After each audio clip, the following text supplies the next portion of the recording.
Welcome back to the world of trucks from Bloomsburg Fairgrounds. The whole family turned out today and having a great time at the mud drags. Well, let's get the competition going once again out on the course. We're going to see Scott Sanford and the Giant Killer come up against Chuck Brown and Mudaholic, who's made a lot of progress. Chuck Brown come on strong last couple of events, has the right combination to take the lead. 276, good enough for the number 2 position.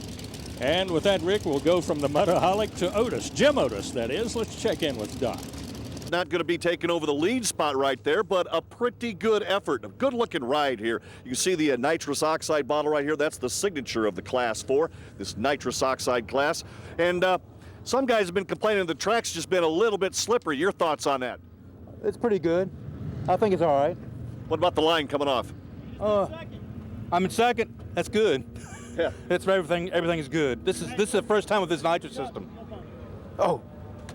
It's all the little things, isn't it? Yes, all the little things. Well, second place in this class pretty good, right behind Mitchell and those guys. I think so, yes. Because they're all the time on this deal, and I've never run with them, so I feel pretty happy. We got more tune-ups to do on it, so we'll be quicker probably next round.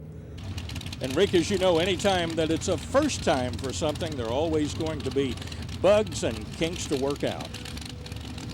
Dale Verhey and Sloppy Joe and Jim Otis, the Juggernaut Chevy. That regular stock class truck runs in every single mud class. Verhey, 309, no help there, but that's interesting truck, running a 439. And moving on, we'll have Charles Hahn III and Gone Postal. In your near lane, he'll come up against Blaine Hitchens and his Chevy S10. The S10, Charles Hahn, Gone Postal, the old Postal Jeep, and Postal Jeep going to get there first at the 403. It's more than the second off the number.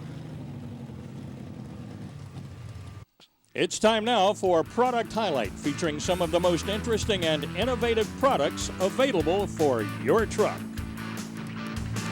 On this Product Highlight, something that anybody with a late model car who's looking to put more horsepower into may be familiar with. We're talking with Rick Rollins. He's the Director of Sales and Marketing for Super Chips, and Super Chips is a company that helps people unlock the horsepower that's already in their cars. Basically, yes. I mean, the days of tuning a car with a timing light in your hand on the distributor or adjusting the carburetor is gone.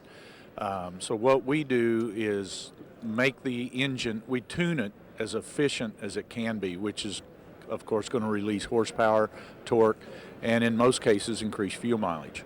Anybody that has a car that has an engine management module, which is just about every car from 1980 or whatever it is up, has a little chip in there that pretty much tells the engine what to do. And you have products that either replace that chip or teach the chip that's in there what to do to make more power. Exactly. I mean, the technology changed through the years to where that's where the chip name came from, was they did have a chip and which had no memory. In other words, you couldn't erase that and put a new program in. You literally had to physically change the chip. That's basically gone now. 96 and up vehicles are all flashable, what we call flashable, so there's no mechanical change, so to speak. Our tuners or programmers plug up through the diagnostic port under the steering wheel.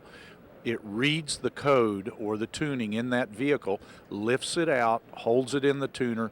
Then you can download all new tuning. And most of our tuners have 2 to 3 different programs: performance, tow, economy, or maybe a performance and 2 different tows on a truck or something like that.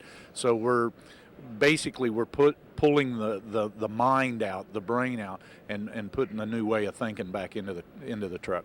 Want more power? Want more torque? Hey, it's in the chips. Coming up now, Rick, we may see some previous contestants were having buybacks. And you know, sometimes in drag racing, that's called fool's money. Is it? Well, the promoter likes it because they pay a second entry fee. They want to improve their first round times. They want to better them in their second pass. Robert Reese and Chuck Brown. Robert Reese at 289 betters his time, and Chuck Brown 280, no help, only improved his reaction time. And Rick, we get a look at Brian Sears and Mudhopper having some problems. He may be back right now. Gary DeLue will take a single and Big Fish. Well, we'll see if he can gain anything. Looking at the numbers, didn't gain anything but another trip down the 200-foot track. And that'll bring to the plate Neil Shoemaker once again in high roller. He will take on Scott Sanford and Giant Killer 2. Giant Killer from West Reading from Danielsville. High roller 4, quicker with that 306, but not enough to move into the top 5. World of Trucks is being brought to you by Jet Rack, the world's best interior sliding rail ladder rack system. And by Real Wheels, chrome and stainless steel accessories for your car, truck, and SUV.